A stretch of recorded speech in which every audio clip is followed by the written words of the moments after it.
They know how to play it. No, but they know how to play it. That was candy money. I did that already. For him to turn around, listen to me. He gave you that, but just the other day, he probably sat there and gave the bitch $500,000. The other bitch, she really wasn't around for nothing. There used to be a time that fairy tales were true.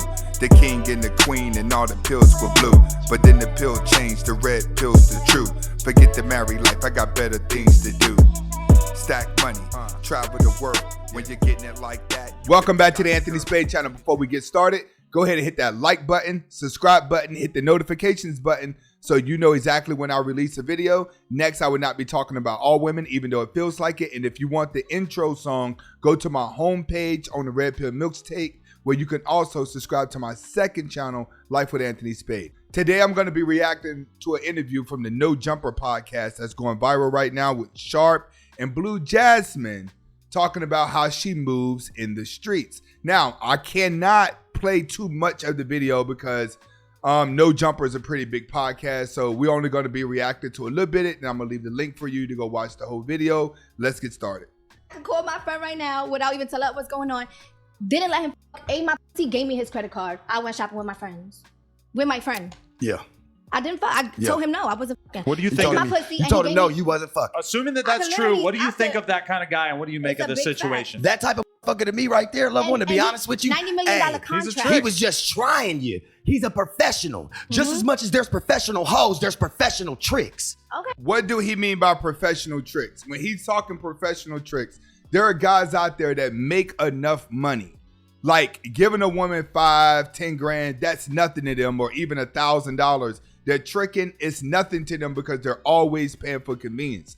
That's what he means by professional trick, is that he was giving her quiet money. But girls like this don't understand what that is. She thinks that she's gaming them, but the man's looking at it like, all right, you got a credit card, you got money, that's for convenience. That's for later on. But she's looking at it like, oh, I'm gaming them for now, but she's not playing the long game. That's what Sharp is trying to tell her. You're not playing the long game. You're playing short-term wind with guys when you're ultimately going to lose in the end. You got to understand that game, baby. You just said they that know I how wouldn't to be play able to it. do it, No, but but I they did know how to play it. That was candy money. I did that already. For him to turn around, listen to me. He gave you that, but just the other day, he probably sat there and gave the bitch $500,000. The other bitch, and she really wasn't around for nothing. He was just making a mad move with you. But you don't glorify that. No, get the bag for real when you're around him. It ain't about getting your little pussy, your little TT bone ate at. It's not about that. It's not about getting your little TT bone ate on, man. You gotta show her, man.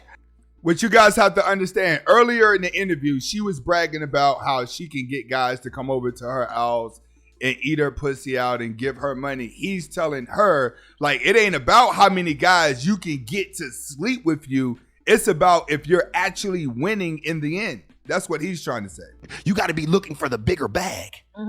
The bigger bag dealing with man, for real. These are professionals. So how I'm just trying to tell you, listen, baby, conduct yourself, of course. Conduct yourself more ladylike through it. Get your vocabulary up. Get your vocabulary up some. Let me tell you something. I'm going to tell you this. Professional tricks, they ain't going to like how you talking. They already looking, no offense to you, they already looking to downplay us. So our vocabulary has to be on a bigger mindset. We can't nigga them to death. Think about how many listen to me, think about how many white professional men would have wanted to just even come and just even involve themselves with you from this, but when you opened your mouth, you off that bag. All right, let's explain that. What he's talking about is he's telling her, you're bragging about getting money from guys, but after you get the money, you don't have enough money to keep the guy. All you're doing is just spitting out game, and you're running your mouth because you're getting on TV bragging about how you use guys. You're getting on TV bragging about how you get over. Now you're messing up the bag for guys that would have gave you money in the future. You got to realize he's a pimp, so he's speaking from a pimp point of view, and he's letting her know, like, well, how do you expect to make more money and move to another level? Like, you're still gaming guys on a small level for petty cash, but if you're going to be a trick and you're going to be out here actually using guys for money, you need to be aiming for bigger guys so you can get more out of it. What's the point of getting $300 when you can get $10,000 doing nothing? Because the guy that's giving you the little money is going to have you doing more. That's what he's saying. I'm gonna keep it real with y'all. Telling y'all that I come up here and game niggas for bread fucks up the bag. Because nobody wanna fuck with a bitch that's gaming niggas for bread. Because you're gaming me, bitch. You did an all tell story on how you would, if you did it, you reminded me of OJ. Like when he said he wrote that book, if I did it, this is how I got away with it. She did it on like 5 different podcasts in like a 2-week period too. Exactly. You gave them, but listen, like I said, even to them city girls, them was modernized hoes. And that's what you got to understand. They're right. They're talking about how she's out here running her mouth. She's messing up the money that she's bragging about getting. And that's where women mess up at. It's because women are worse with egos. They're worse than men. They brag and boast more than men whenever they're winning. But what they don't ultimately understand is that it makes you look bad as a woman to brag and boast, and it makes people not want to be around you. I make bread off that. Let me give you the floor. What do you think that he doesn't get about your lifestyle or where you're coming from? I think like most men who consider themselves alpha, they don't like when they see women in a position where a woman could. Men, especially alpha men, they so used to respectfully manipulating women because they see us as lower in a way. And so I think that there's a lot of alpha men, they don't like when they see women who are alpha and who can match up to them. Like I could probably stand next to him. Do you identify with that? Or do you feel like when you are working with a woman, you want her to be a boss? It's a way I'm. All right, this is how I feel about that. Alpha men don't look at women and downplay like they're below us. We look at you as being below us due to the simple fact you're not using your brain to get ahead. You're using your sexuality to get ahead. Women brag about equality. They want to go to college. They want to be able to work. Women don't say, hey, we want to be sluts and get paid for it. Like women are not saying that. Like that's what you're not promoting here. You're promoting college. You're promoting independence. You're promoting being creative, volunteer work, whatever it is out here. You're creating. They're trying to make everything equal so a woman can do everything and not have to sell her body. But women want credit for something that's going to sell itself, which is prostitution. That's what they want. They want prostitution to actually be looked at as a business. They want prostitution to be looked at as a legitimate job when it's not. It's the easiest job in the world for a woman to do, but it destroys you. Even as Jasmine sits here, she has so much plastic surgery that she's starting to look like a cat. These are the things that women are not understanding when it comes to life in general. You're on Shutter Island. Everyone that's a little do boy and that's a bot that you keep around you, keep applauding you to pretend to be the person that everyone else doesn't see. The only time a lot of people are going to wake up is when they turn their phones off. I'm going to say this to her. This is push hand, baby. This is push hand. If you're going to say you're going to be equal, you're going to stand up like it. Mm-hmm. You understand what I'm saying? It's not gonna be no lollygagging. It's not gonna be sitting back doing this bullshit. You're asking to get up. Listen, and I agree. Like it should be me that motivates you to want to get up and go get more, cause you see it, cause you with a boss nigga. That's how I move. I don't need to be with a boss nigga to move like a boss. You get it? But my whole thing was saying when they brought up that situation bosses to me, fuck with bosses.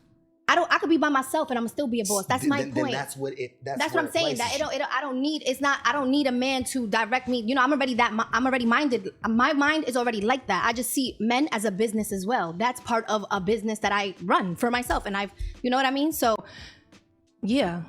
That's what I'm trying to tell you guys. Women look at getting things out of a man as an actual job. Because it's constructive. It requires work for her. Like getting up, putting on makeup is work. Wearing tight clothes is work. Thinking about the manipulation part, women are calling that work. Like she said, men are a business to her to get the money, right? But what she's not realizing is it's like, you're not winning. You're just gaining short-term pleasure with no long-term goal. What does your business entail to? What you mean? Where's it taking you? Where has it taken me? Where have you? Exactly. Let's get to it. In regards to from where I came? What businesses? Yeah, what businesses have you felt like you have obtained today that are genuinely in your mother name and not where I go pull it up and it says Muhammad Jalalabad? I'm talking about. He's right. And I've told guys this. That's where you challenge a woman at. You ask women who want to be independent and I could do it all. Tell them, how do you start a business? Tell them, ask them what's the LLC. Women never know how to start a business. They never know how to. Typically, a man has to start the business and allow a woman to run it. Women don't start businesses. They just find a way to connive money or work for money. They know how to get the money. Them having money that they didn't have to get from a husband. That's what I'm going to say. Money that they did not have to get from a husband or a boyfriend is considered a good deed regardless of how they get it. They look at it as having a job. Let's get back to it. Where I can go pull up your name. It don't matter because the money's in my name. No. So it don't matter if it's under. It's if it's in your name. Muhammad. Hey, it's in your. I'm just saying because I know how this. Because I know how this shit go. So let me tell you something. It could be under anybody's name. Hey, stop letting them buy it for you and you buy it yourself. Stop letting the trick man buy it for you. Because see when he get mad at you, right? He's right. That's what women are doing. That's what he's trying to say. Get out here. If you got the boss and you getting it, you making the money. Stop letting a man buy it. Stop telling the man he got to buy you a bag. Stop telling the man he got to do that. When you're supposed to be a boss, you're supposed to be able to go get it yourself. That's what he's trying to say. All right? All these boss chicks talking about they got tricks to spend the money. The guys want something on the back end. So you ain't really getting it. Go buy it yourself since you so bossed up. Because see, when he get mad, guess what he do? He gonna come take that shit back when he mad. He done took back everything, man, that he done really went and bought. I still got the apartment. That's what I said. No. Right. What I'm saying is, I think. What are you saying? I think men just don't like to see women in a position where we can get whatever we want. You know, no. And obviously, I want to see you winning and respecting it, doing it the right way and not the wrong way. And what's right? And I agree. You guys go over to the No Jumper podcast where you guys can watch the rest of the videos. That's just a little bit that I wanted to give some commentary to. But yes, women like Blue Jasmine, you have to understand, they do anything for attention. But her bragging about, I get guys to do this, do that, she's messing up the bag by coming on TV bragging about it. Is there still going to be tricks out there that give her the money? Yes. Why? Because the world is flooded with simps who's always needing women. This is Anthony Spade. Hopefully you guys are able to get the message behind the video. Comment, like, subscribe to both of my channels. Hasta la vista.